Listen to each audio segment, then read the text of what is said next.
Welcome to Anti-Woke and Autistic. This video is about two things. This concept of worthiness and also crash dieting. So what we have here is a woman who says, just as worthy in both images. I'm quite fed up with always hearing about this worthiness. Nobody is automatically worthy. You can be a rotten person and be thin and or attractive. You could be a rotten person and be fat. Nobody is automatically worthy unless you're a good person. These women are always saying, well, I'm just as worthy when I'm fat as when I'm slimmer. Or fat people are just as worthy as thin people. Who comes up with this stuff? I have never in my entire life heard a thin person or a person who's straight size or not overweight actually say fat people are not worthy or fat people are less worthy than slim people. I have never ever heard of that. You know who came up with that concept? Fat people. They're the ones who invent this garbage, this rubbish, this nonsense. They're the ones who come up with this nonsense. I never even heard of worthiness. Find me one Instagram, YouTube, or TikTok account in which a straight-sized person or a slender or thin person who's never been overweight is talking about worthiness as it applies to how a person looks as far as their weight, variations in body weight. It seems that every single mention of worthiness comes from a fat person or a person who has a fairly acceptable body, a body that falls within the acceptable range, but might have some pockets of cellulite or maybe a belly roll when they bend over weird or something like that. Maybe they don't have a thigh gap and they're saying, well, I'm just as worthy as a fashion model or somebody who has a big thigh gap. The only people who are coming up with this nonsense about worthiness are body image influencers, and the vast majority, not every single one of them, but the vast majority are overweight, and many of them are obese and morbidly obese. Now, let's look at her caption. So she says, her body, the one that you just saw, those two images from 2017 and 2023, are not a before and an after, just a body that's changed, but is still loved, worthy, and beautiful. Again, the more these influencers or wannabe influencers keep pumping this nonsense about worthiness and spouting it all over the place every chance they get, the more they're going to put this in the heads of suggestible people who are then going to start seeing fat people as less worthy than more attractive people. I mean, I don't know. I mean, you can't put anything past the human mind. So she also says, I'm going to be honest. When I was 17, I used to post before and after photos after I crash dieted. I thought I was instantly more worthy in a smaller body. Well, whose fault is that? That's her fault for thinking that way. Nobody forced her to think that way. If all the leading actresses she saw on her favorite TV shows were a size 4, well, that's just the way it is in showbiz. And if that's why she felt unworthy as a bigger person, as a fat woman, she brought that on herself. She shouldn't go blaming anybody else for that. Furthermore, nobody forced her to crash diet in an attempt to lose weight. That's on her. Crash dieting, that's on her. If she lacked the common sense to know that crash diets don't work permanently, they don't work long term. They can make you irritable, depressed, moody, and feel deprived, and then you end up binging. If she didn't have the common sense to know that, especially after the first crash diet, again, that's on her. She can't blame somebody else. She shouldn't blame anybody else. She shouldn't blame any institutions, such as showbiz or the modeling industry on that. That's on her. Okay, so she continues, but it didn't make me more worthy. In fact, when I lost weight, I was at my unhappiest and unhealthiest after crash dieting. No kidding! You crash dieted!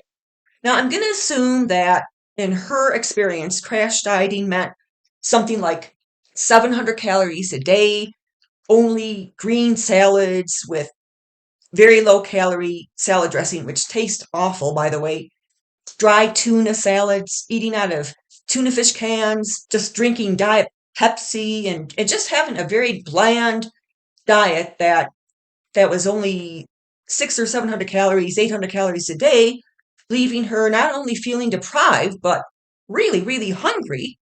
So, of course, she was at her unhappiest and her unhealthiest because it would also leave you feeling fatigued if you're not getting enough calories. She should not be blaming the diet and weight loss industries for getting in that circumstance. She should not blame the modeling industry, the showbiz industry, the print magazine industry, magazines like Cosmo and Vogue.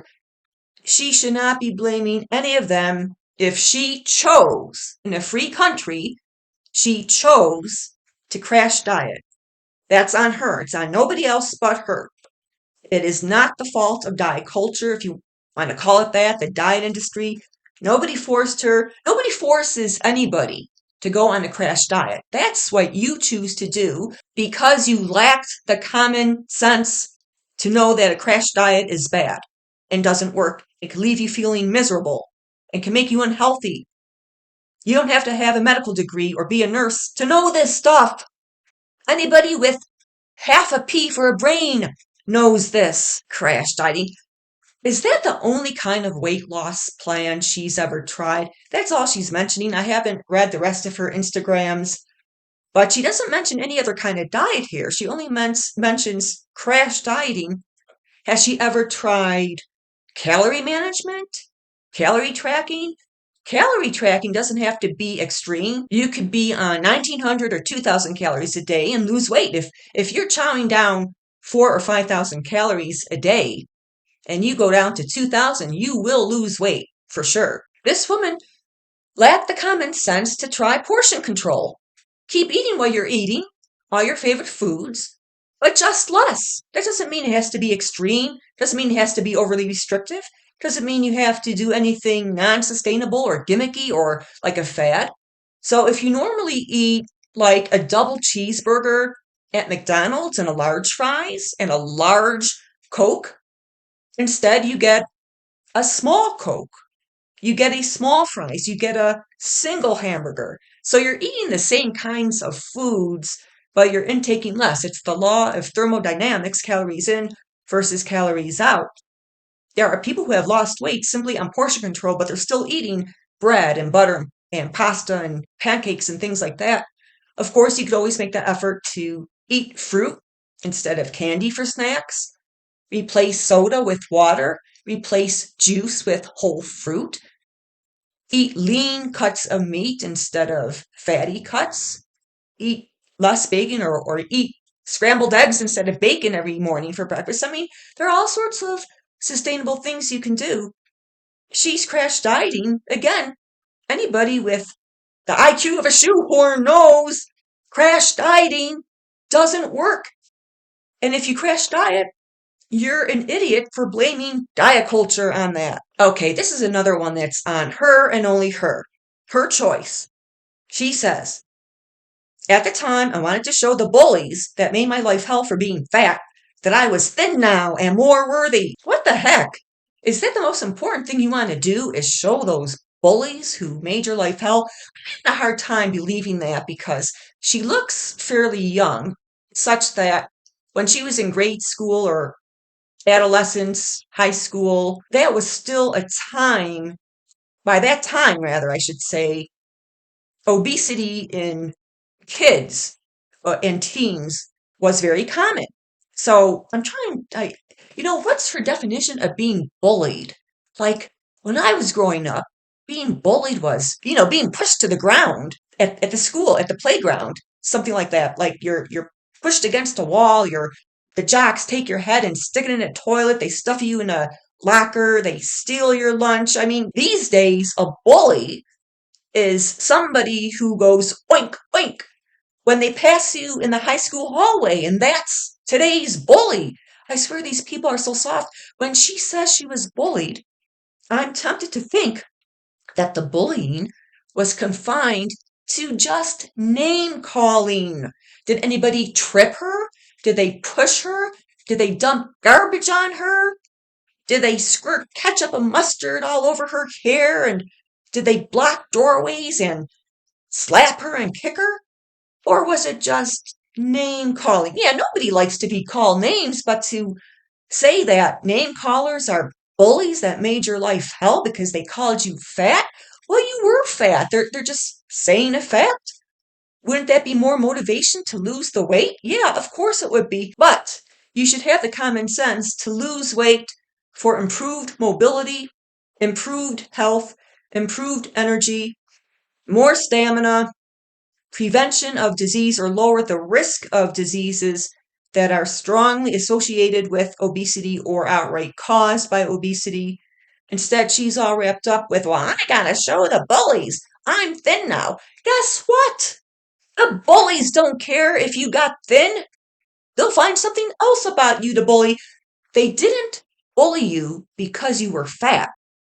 They bullied you about your fatness because you were mentally weak. They didn't bully you because you were big. They bullied your obesity. They bullied you about your obesity because of you, because you had that show of total low self esteem and lack of confidence, and that attracts the bullies, no matter what kind of body you have. So if you get thin, the bullies are still going to bite at you.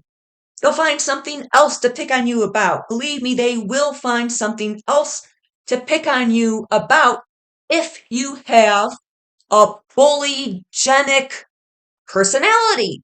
That's why many victims of bullies are thin or not overweight and might even be quite attractive.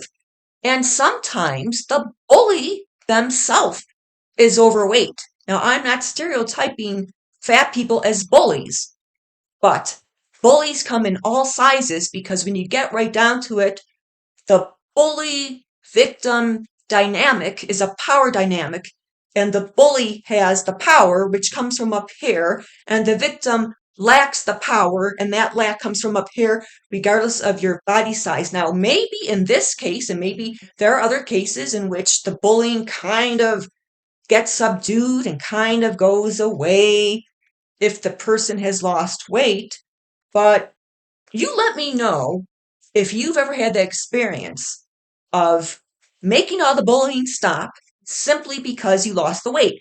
If somebody is mean, okay, if they've learned to be a bully due to circumstances in their home where bullying is a learned behavior, being mean is a learned behavior, their role models in their life are bullies themselves, they're not going to stop bullying you just because you're no longer fat. It just doesn't make sense. Now, she's talking about being more worthy, and she now says she's worthy and fat now. Look, lady, nobody is automatically worthy. Get over yourself. A person is worthy regardless of their looks when they are a good person. Okay, so that's it for today. I'm going to wrap this one up. Have a wonderful day, everyone.